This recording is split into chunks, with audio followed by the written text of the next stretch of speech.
दुनिया की चौथी इकोनॉमी बने, किसी को भी संतोष होगा कि अब जापान को भी पीछे छोड़ करके हम आगे निकल गए। और मुझे याद है हम जब 6 से 5 बने थे तब देश में और ही उमंग था, बड़ा उत्साह था, खास करके नौजवानों में। और उसका कारण ये था कि 250 साल तक जिन्होंने हम पर राज किया था ना, उस यूके को पीछे छोड़ करके हम 5 बने。Hello， 大家好，我是小兰。最近这个印度和巴基斯坦又开始不对付了，这回是莫迪老先先放的炮。5月26号，在他老家古吉拉特邦的集会上，对着巴基斯坦就开怼了：你们要么老老实实的过日子，要么就等着吃枪子儿。哎呦喂，这话说的可够狠呀！印度媒体也是跟着起哄说这是莫迪诛杀行动之后最硬气的一次表态，直接把印巴的关系推到了悬崖边上。हिंदुस्तान दुनिया की चौथी इकोनॉमी बन गया और तुम्हारा हाल क्या है?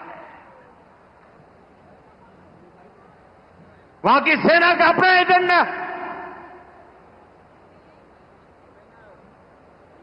पाकिस्तान के नागरिकों, खास करके वहां के बच्चे, ये मोदी की बात कान खोल करके सुन लो।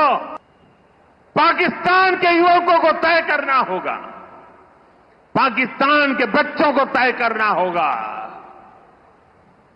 क्या ये रास्ता उनके लिए ठीक है? क्या उनका भला हो रहा है? सत्ता के लिए जो एक खेल खेले जा रहे हैं, पाकिस्तान के अवाम को आगे आना होगा, पाकिस्तान के नौजवानों को आगे आना होगा। सुख चैन की जिंदगी जियो, रोटी खाओ, वरना मेरी गोली तो है ही。这就是莫迪在集会上放狠话的样子。瞧他那表情那恨不得立马开干。可就在同一天巴基斯坦的总理夏巴兹谢里夫在伊朗德黑兰的表态，那画风就完全不一样了。他说，巴基斯坦愿意和印度坐下来唠唠嗑，好好谈谈克什米尔、水资源这些陈年老账。We are ready to talk for the sake of peace on water issue with a neighbor. We are ready to talk to promote trade and also counter terrorism if they are serious. But if they choose to remain aggressor, then we shall defend our territory and our country like we have done a few days ago. 这两个人这一个是唱红脸，一个是唱白脸，这葫芦里到底是卖的啥药？谁在虚张声势，谁又在拱火？今天咱就给大家来扒一扒这场危机的真相，看看这两个哥们儿到底想干啥。莫迪老仙嘴里说的诛杀行动是印度最近对这个巴基斯坦恐怖组织搞的一次军事行动。印度媒体说，这事的导火索是在4月22号在印控克什米尔地区发生的游客枪击事件。印度空军立马就派出了苏30 MKI 战机，对着这个巴控地区那就是一顿炸呀，说是摧毁了恐怖分子的训练营。但是这次行动的战果嘛，那就有点说不清道不明了。巴基斯坦那边压根就不承认有啥训练营，还指责印度打着反恐的旗号搞侵略。更逗的是莫迪在提到诛杀行动的时候，还特意强调，谁让我们流血，我们就要让谁付出代价。这以牙还牙的逻辑跟他之前在克什米尔问题上的强硬态度那是一模一样2019年，印度单方面取消了克什米尔的特殊地位之后，这个印巴的关系就一直紧张兮兮的，边境地区的摩擦也是3天2头就来一出。莫迪这次把这个军事行动和和平共处联系起来，其实就是想玩胡萝卜加大棒那一套，逼着这个巴基斯坦在谈判桌上让步。但是印度的军事威胁真的管用吗？说实话有点悬。这个印度空军在5月10号宣布停火之前，虽然是吹嘘说成功拦截了中国出口的霹雳15E导弹，但是他们的苏30 MKI 战舰在印巴空战中那是屡屡被击落直接就暴露了电子战系统和导弹技术的严重不足所以现在这个莫迪高调宣扬子弹随时准备好，我觉得更多的是在演戏，他就是想通过这种强硬的姿态啊，转移国内的矛盾，掩盖军方在实战中的拉垮表现。There's one thing we've heard repeatedly since Operation Sindoor, that this is the new normal. No more second chances, no more nuclear blackmail. India will respond firmly to Pakistani terrorism. It's being called the Modi Doctrine. Each day we learn something new about it. Today, Prime Minister Modi was in Gujarat. He spoke about Pakistan's proxy tactics. Yesterday, he spoke directly to Pakistan's population, especially to their youth. And he had a simple but chilling warning for them. Live peacefully or face my bullets. Listen to this. रोटी खाओ वरना मेरी गोली तो है ही। मैं आपको कहना चाहता हूं, हिंदुस्तान आपसे लड़ाई लड़ने को तैयार है। आओ आओ, हिम्मत हो, आओ हिम्मत हो तो लड़ाई उस बात की लड़े। आइए हम गरीबी को खत्म करने का काम करें, आप अपने देश में गरीबी को खत्म करने का काम करें, हम दोनों लड़ाई लड़े। देखते हैं सबसे पहले अपने देश की गरीबी कौन खत्म करता है। आओ, पाकिस्तान की आवाम इसको पसंद करेगी। 和莫迪的强硬相比啊，巴基斯坦的总理夏巴兹谢里夫啊，在伊朗的表态那就显得务实多了。他和伊朗的总统佩泽西奇啊一起开新闻发布会，说巴基斯坦啊愿意和印度就克什米尔水资源、贸易和反恐问题啊展开对话，还强调如果他们继续搞事情，我们也会保卫自己的地盘。这话听着就挺客气，其实啊暗藏玄机。首先啊，夏巴兹的对话牌那是迫于现实压力啊。自从4月22号的枪击事件以来啊，印度就采取一系列的报复措施啊，包括暂停执行印度河用水条约、关闭巴基斯坦航空领空、驱逐外交官等等。你说这些举动啊，对巴基斯坦的军事和老百姓的生活那可是造成了很大的冲击啊。印度控制的上游水电站直接就威胁到了巴基斯坦的农业灌溉，而领空关闭啊，则让巴基斯坦的航空公司啊损失惨重。在这种情况下，夏巴兹的对话倡议啊，更像是以退为进，想通过这种谈判缓解外部的压力，先喘口气再说。其次，夏巴兹的表态也暗含着对印度的警告。他说，如果他们态度认真，我们也愿意谈谈贸易和反恐合作。但是紧接着他又强调，如果他们继续搞事情，我们也会保卫自己的地盘。这种软硬兼施的策略啊，其实是在试探印度的底线。夏巴兹心里门清啊，莫迪的强硬言论那是为了哄国内老百姓开心。如果巴基斯坦主动示弱，只会助长印度的野心。克什米尔的问题和水资源争端，那是印巴关系的两个死结啊。前者是关乎领土主权，后者是直接威胁老百姓的饭碗呀。莫迪单方面取消克什米尔特殊地位的举动，不仅让巴基斯坦是气得跳脚，也让克什米尔的老百姓啊怨声载道。而印度暂停执行印度河用水条约，那就更狠了，直接就掐断了巴基斯坦赖以生存的水源。根据条约，印度需要向下游的巴基斯坦释放一定的水量。现在呢，印度以清淤泄洪啊为借口，时不时就关闭水电站的闸门，导致巴基斯坦的农田啊干渴，农民破产。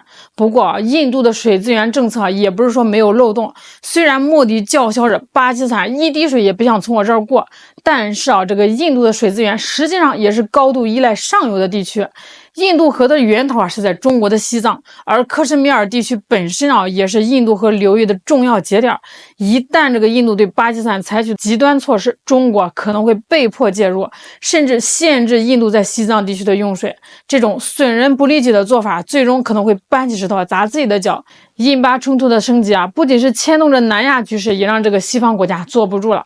5月27号，印度媒体啊爆了个猛料。日本将成为首个获准研究中国霹雳15E导弹残骸的国家。印度媒体把这个消息解读为日本在四边机制框架下对中国空中力量的针对性反制。但是日本的介入真的能改变印巴博弈的格局吗？我觉得有点悬。首先霹雳15E导弹的实战表现那已经被证明非常牛逼了，它的射程高达230公里，配备氮化镓有源相控阵雷达和双向数据链，比印度阿斯特拉的导弹技术水平那都高了好几个档次啊！就算是日本获得了残骸情报，也很难在短期内突破中国军工的代差优势啊！印度军方之前还吹牛说通过对霹雳15E残骸的逆向工程可以破解中国歼20、歼16战机的致命弱点。空战惨败后啊，印度更宣称要自研5代机，对抗歼20、苏15、F-22。Namaste, Jai Hind and welcome. It looks so nice with our design team working these graphics of the next 5th gen stealth fighter, the AMCA aircraft that's going to be developed by Bharat in our studios. Imagine when it goes live and the real one rolls out, ready to defend our skies. This is a significant push towards enhancing Bharat's air power and indigenous defense capabilities. Raksha Mantri Rajnath Singh has approved the Advanced Medium Combat Aircraft Program or the AMCA program. The 5th generation fighter aims to rub shoulders with the 5th generation fighters of other nations like that of Russia, the US and China. Bharat's air dominance in the region will perhaps be enhanced in trying to tackle the Pakistani threat and also the Chinese supply of weapons. Bharat showcased the power of its weapons during Operation Sindoor, crippling the terror camps and Pakistan's air defenses and even tackling Pakistani drones and missiles from causing damage on Bharat's soil. The Aeronautical Development Agency is set to execute the program through industry partnership with a rollout expected in 2035. We are very sincerely hoping as a country that it is sooner than later. Here's a deep dive. Bharat's 5th gen fighter mission, it's got to have a max speed of 1.8 Mach or nearly 2 times the speed of sound. There will be 5 prototypes which are in development. The induction is expected by 2035. 2 squadrons, 80 jets. It's going to be a stealth aircraft. China's J-20, J-31 and supply to Pak fuel threat. It's key for covert ops and tackling enemy defenses. It's got a low RCS, that means radar detection system, and it can beat low. It'll be seen only when it is in close distance. It can't be spotted from afar. So stealth capabilities. The missile load is about 4 to 6. It'll be in service by 2035. It'll have features like advanced avionics, sensor fusion, network warfare, and also it will be nuclear tipped. It is going to be taking on the likes of the Su-57, F-22 and of course the J-20 Chengdu. But it's a big boost, big boost to Atmanirbhar Bharat in defense. It will have multi-role functions. It can do dogfights, although current day dogfights are from a distance, from far away. They can have punitive strikes. It will be also capable in electronic warfare, and it will be able to carry at least 5 to 6 payloads. Nuclear tipped for sure, but more importantly, the most advanced. 这印度的军工体系啊，长期依赖进口，这就算是获得了残骸，也很难独立完成技术转化。而日本啊，则可能是借此机会进一步拉拢印度加入这个西方阵营，形成对华包围圈。尽管印巴冲突频繁升级啊，但是双方始终啊没有轻易敢越过雷池一步。为啥呢？因为他们都有核武器啊。2025年5月26号，伊朗的最高领袖哈梅内伊会见夏巴兹的时候，还特意强调，伊朗和巴基斯坦需要联合制止以色列在加沙的罪行。其实就是在向这个印度啊传递信号，一旦这个印巴冲突失控了，伊朗可能会插手，进一步加剧地区的紧张。但是啊，这个核武器的威慑力啊，并不能完全消除误判的风险。印巴两国的核力量部署啊，高度集中在边境地区，而且是缺乏有效的预警系统。一旦发生误射或者意外冲突啊，核战争的爆发概率啊，那可就蹭蹭的往上涨了。而印度近年来在核武库扩军上的投入啊，更是在向巴基斯坦释放先发制人的威胁信号。莫迪的子弹警告和夏巴兹的对话牌，看似是南亚版的猫鼠游戏，其实啊是两国在地缘政治夹缝中的无奈挣扎。